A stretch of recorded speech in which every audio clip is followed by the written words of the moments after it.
Guys welcome back to class of planning या with Rahul Sharma. तो यहाँ पर मैं ले आया हूँ वीडियो जिसकी वेट है काफी सारे स्टूडेंट्स को, क्योंकि सर कह रहे हैं यहाँ पर सर बहुत बड़ी बड़ी वीडियोस हैं जिनको देखने का सीरियसली टाइम नहीं है। तो we want a quick revision for nationalism in European. आप बात तो राष्ट्रवाद का उदय कहाँ पर, यूरोप में। तो इस चैप्टर को समझने के लिए कुछ चीजें बहुत इंपॉर्टेंट है, जैसे कि इस चैप्टर में क्या पढ़ेंगे सर। इस चैप्टर में पढ़ेंगे यूरोप में नेशनलिज्म कहाँ से शुरू हुआ, उसके प्रोविजंस क्या थे, क्या इंपैक्ट आया सर, ये थ्रू आउट वर्ल्ड कैसे धीरे धीरे करके फैला, और हम इसको क्विक रिवीजन में कैसे समझ सकते हैं, and why we need to go with the flow. तो जानने के लिए इस वीडियो को टिल द एंड देखना है। और हाँ, जहां पर कुछ क्लियर नहीं होता कमेंट बॉक्स में कमेंट जरूर डालना है ताकि उस पर काम किया जाए जल्दी से जल्दी। Let's start the class. दो चीजें क्लियर करते हैं। पूरा चैप्टर डील करता है rise of nationalism in Europe को चार पार्ट्स में। Number one, that is French revolution and the idea of nation. ये फ्रेंच रेवोल्यूशन एक्चुअली क्या था और आइडिया ऑफ नेशन के पीछे क्या था, सबसे बड़ी चीज जिसको आपको क्लियर करना है।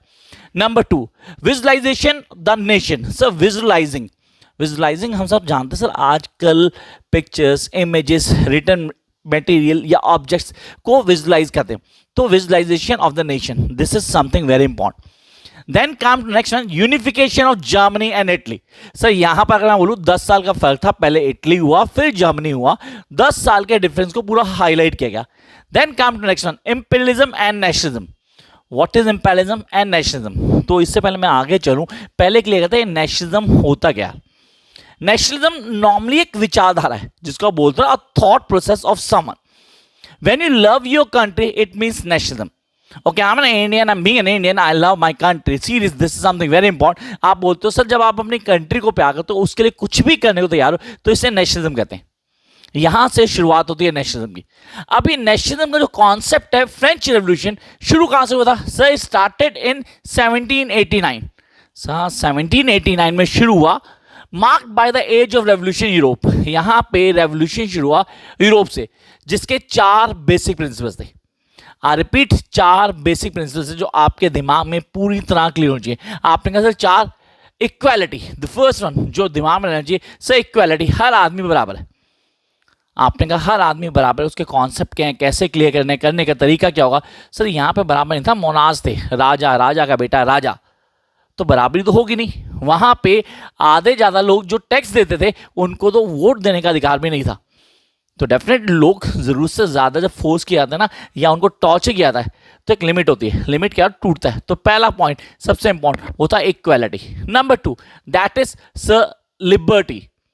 इक्वालिटी बात है लिबर्टी, लिबर्टी आज़ादी सबको चाहिए, आपको, मुझे, हम सबको आज़ादी चाहिए। फिलहाल हम पढ़ रहे तो ये चैप्टर हमें समझना जरूरी है, तो इसलिए हम इस क्लास में आए सर। यहाँ पे कॉन्सेप्ट बनता है कि हम चीज़ों को कैसे क्लियर करेंगे। दैट इज इक्वालिटी, पहला इक्वालिटी, दूसरा liberty, third fraternity. Sir what is fraternity, अरे मिलजुल के रहेंगे ना, सब एक जैसे, वी ऑल बी टुगेदर। तो 3 पॉइंट्स, फर्स्ट 3 स्टेप्स। आपने बोला सर अगर इसको समझना है तो पहले 3 पॉइंट क्लियर होंगे। यहां पे दिमाग में एक चीज आती है सर, ये किसके अगेंस्ट था, ये अगेंस्ट था मोनार्च के। Yes, it was against monarch. Sir कौन था मोनार्च एट द टाइम, राजा कौन था, लुईस 16। आई होप अभी तक भूले नहीं होंगे मेरे student. Louis 16 was the king जिसके अगेंस्ट ये रेवोल्यूशन शुरू हुआ था। आपने कहा सर इंपैक्ट तो बहुत आया, अब इसके अगेंस्ट हुआ तो इसमें क्या क्या चीज दिमाग में रखने वाली थी, मतलब काफी सारी चीजें थी। सबसे पहला कॉन्सेप्ट था फ्रेंच रेवोल्यूशन का जो दिमाग में लाया गया, वो था equal rights for all the citizen of the country. हर आदमी जो भी कंट्री में रहता है उसके लिए लॉ एक होना चाहिए, हर आदमी को एक नजर से देखो। एरिस्टोटल क्लास या बोलूं सर जो क्लर्गी थे सारे, वो तो अलग एंजॉय कर रहे थे, लेकिन जो बिजनेस क्लास है, जो लेबर है, बेचारी काम कर रही है, टैक्स भी वही पे कर रही है, and they are the sufferer. Yes, they were the sufferer. तो उनके अगेंस्ट ये लॉ बना। तो पहला कॉन्सेप्ट था कि भाई इक्वालिटी लेके आओ, every person need to be equal in eye of law. ये तो पहला पॉइंट हो गया। दूसरा, टैक्सेस मस्ट बी रिमूव्ड। जो टैक्सेस थे ना, जरूरत से ज्यादा टैक्स लगाए गए थे, उनको हटाया जाए। ये बहुत इंपॉर्टेंट था। मैं चाहूं तो पूरी की पूरी क्लास को आपको 1 बाय 1 टर्म्स में डिफाइन करूंगा। फिलहाल मैं आपका बेस क्लियर कर रहा हूं ताकि फ्रेंच रेवोल्यूशन समझ पाऊं। उसके बाद मैं डेफिनेटली किस पे आऊंगा सर, 5 वगैरह पे आऊंगा और आपको बताऊंगा क्या क्या पढ़ना है, क्योंकि ये रैपिड फ्लो है फॉर दिस चैप्टर। जिसको डिटेल वीडियो चाहिए डेफिनेट डिटेल वीडियो मिलेगी, नीड नॉट टू वरी, जहां एक एक टॉपिक को डिस्कस किया जाएगा। तो फिलहाल तो हम क्या कर रहे हैं, पहले कॉन्सेप्ट को क्लियर कर रहे हैं। तो फर्स्ट पॉइंट आपके दिमाग में आया सर टैक्सेस रिमूव होंगे सबके सबको एक नजर से देखा जाएगा। Third one sir that is same measure for all, हर आदमी एक है, चाहे वहीं का पैदा होने वाला है चाहे वो दूसरा जो यहाँ के काम कर रहा है, सबको एक तरह से देखा जाएगा। सर रीजनल लैंग्वेज को बढ़ावा दिया जाएगा। Yes at that time French के अंदर जितनी भी रीजनल लैंग्वेज थी उनको बढ़ावा दिया गया और फ्रेंच लैंग्वेज को as a national language declare कर दिया गया। चलो यार ये तो बेसिक नॉर्म आ गया, लेकिन यहां पे कहानी खत्म नहीं हुई, ये तो बिगिनिंग थी। इसमें एक बीच में एक फेज आया था, कौन सा 1804 में, जिसमें हमारे सिविल कोड लगा था। 1804 में सिविल कोड लगा था, किसने? नेपोलियन। एंट्री थी नेपोलियन की, जिसने क्या किया, दोबारा से रीसेट किया था मोनार्ची को। मोनार्ची को दोबारा से रीसेट किया था, एक बार उखाड़ के फेंक दिया आपने मोनार्ची को, दोबारा से वो आया, उसने दोबारा से उसको रिप्लेस किया। लेकिन ये आग रुकने वाली नहीं थी, ये आग फैलनी थी, कंफर्म था। अब जब नेपोलियन आता है तो उसने आते ही यहाँ पे काफी सारी चीजें की, जैसे कि सर उसने नेपोलियन ने दोबारा से मोनार्च को सेटअप किया और उसके दो फेज बढ़े, एक पॉजिटिव और एक नेगेटिव। जो पॉजिटिव वाला था वो तो बहुत क्लियर था, उसने क्या किया, उसने राइट दिया किसको? हर आदमी को, not on the basis of birth, सिर्फ बर्थ के बेसिस पे नहीं, उसने हर आदमी को उसके काम के बेसिस पे राइट दिया। ऐसा नहीं कि आप राजा के घर, बड़े आदमी के घर पैदा हुए या किसी क्लर्क या चर्च या फादर के घर पैदा हुए तो आपको टैक्स देने नहीं, वो सब इक्वल थे। पहला पॉइंट जो पॉजिटिव था, सीरियसली बहुत पॉजिटिव था, बड़े आराम से समझ में आया। नंबर 2, हर आदमी को उसने इक्वल ट्रीटमेंट दी। ऐसा नहीं कि किसी को वोटिंग राइट दिया किसी को नहीं दिया, उसने मोनार्ची में ही सबको बराबर राइट दी। नेक्स्ट वन कहता है पीजेंट को फ्री किया, किससे? बाउंडेड लेबर थी ना जो, उससे फ्री किया। जो जबरदस्ती के टैक्सेस लगते थे उनके ऊपर, खाली पीजेंट्स के ऊपर, गरीब किसानों के ऊपर, उनको हटा दिया गया। तो हाँ ये बहुत रिलैक्स था। नेक्स्ट वन, फेडरलिज्म को हटा दिया। सर फेडरलिज्म बेसिकली किसी भी तरह की, कहता है सर सामंतवाद हिंदी वालों के लिए, उसको हटा देगा, बिल्कुल भी क्लियर कर देगा भाई ऐसा कुछ नहीं होने वाला। कोई भी आदमी जो यहां पैदा हुआ अपने हिसाब से राइट्स को एंजॉय नहीं करेगा। लेकिन कुछ नेगेटिव भी किया। अब भाई नेपोलियन एक एम्बिशियस आदमी था, उसको पूरी दुनिया जीतनी थी, तो उसको क्या करना था, उसको सीरियस दी, सेना बढ़ानी थी। सेना बढ़ानी तो पैसा भी लगे, और पैसा लगेगा तो पैसा कहां से आएगा? टैक्सेस आएगा। तो राइज इन टैक्सेस हुआ, डेफिनेटली राइज इन टैक्सेस हुआ, जो बहुत ज्यादा इंपॉर्टेंट था। उसने सेंसरशिप इंट्रोड्यूस की। What does mean by censorship? जहां पे चीजों में सेंसरशिप इंट्रोड्यूस कर दी जाती है कि आप राजा के अगेंस्ट नहीं जा सकते, you can make a party against the king, वो नहीं कर सकते। सर उसने फोर्स रिक्रूटमेंट की, किसमें? आर्मी में। भाई आर्मी तो चाहिए ना, बड़ी आर्मी चाहिए, तो उसके लिए क्या होगा? फोर्स रिक्रूटमेंट करनी पड़ेगी। तो आई होप यहाँ पे कॉन्सेप्ट क्लियर हुआ। ये था हमारा फेज जो बताता है कि कहाँ से स्टार्ट हुआ, और बीच में जो छोटा सा क्लू था वो आपको बताना जरूरी था, इसलिए मैंने नेपोलियन को इंट्रोड्यूस किया। Come to next one. A way to achieve bigger goals of the nation, identity and pride, which can be called nationalism. That's which can be called nationalism. इसको हम nationalism कह सकते हैं, क्योंकि सर बड़ा गोल, बड़े लोग एक साथ मिल गए और चीजों को लिए जा रहे हैं। Definitely they are going to get their dreams. तो पहला point nationalism, the rise of nationalism in Europe में आपको क्लियर हुआ, आई होप क्लियर हुआ। चलो यार जंप करते हैं नेक्स्ट वन पे। अब यूरोप पे इसका इंपैक्ट क्या पड़ा, ये बहुत इंपॉर्टेंट है। कह रहा है eastern and central Europe now हुआ under autocratic monarchy. So autocratic, what does mean autocratic? One man rules the country.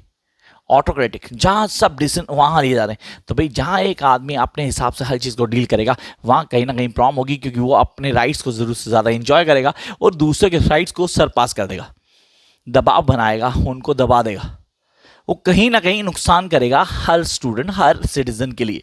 Is that clear? Come to next one. Industrialization begin in France and form new social groups. भाई जब ये industrialisation शुरू होती है ना, तो नए group बनाती है, कॉफी हाउसेस बने, लोग वहां रुकने लगे, वहां बैठने लगे, दे स्टार्ट डिस्कशन, तो एक सोशल ग्रुप क्रिएट होता है। Yes, this is creation of social group. तो यहां से किसकी क्रिएशन होती है? एक सोशल ग्रुप की क्रिएशन होती है। अभी सोशल ग्रुप कैसे करेगा, काम करने का तरीका क्या है, कॉन्सेप्ट को कैसे फॉलो करेगा, वो सारी चीजें इंपॉर्टेंट है। तो that is industrialization begin in France and form new social groups. Next one, conservatism. अब ये जो पॉइंट है ना भाई, प्लीज इसको बड़े अच्छे से क्लियर करना, सबके सब।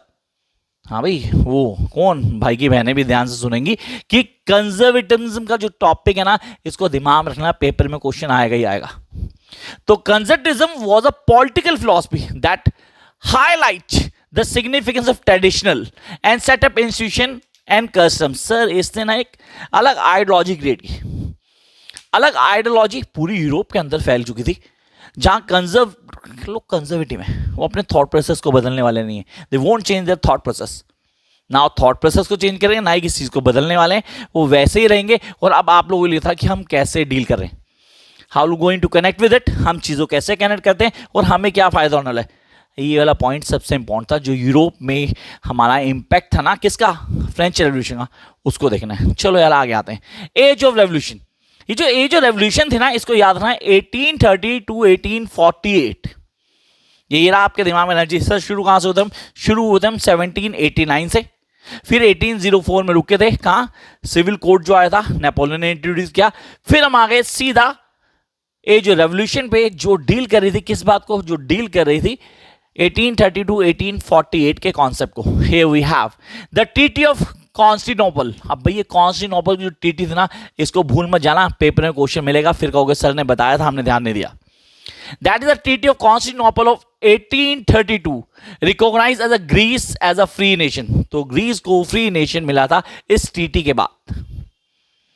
याद रखना, when Greece get a free nation statue, आप बोलते हैं ना स्टेटस मिला था उसको, तो मिला था 1832 के अंदर, after the treaty of Constantinople. चलो यार जंप करते हैं नेक्स्ट वन के ऊपर।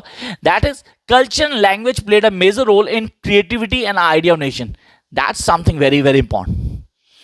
Creativity and idea of nation दोनों बहुत बड़ा रोल प्ले करते हैं जब हम बात करते हैं किसकी, एक एवरेज रोल प्ले करना। नेक्स्ट वन कह रहा है इन 1830s were the years of great hardships in Europe.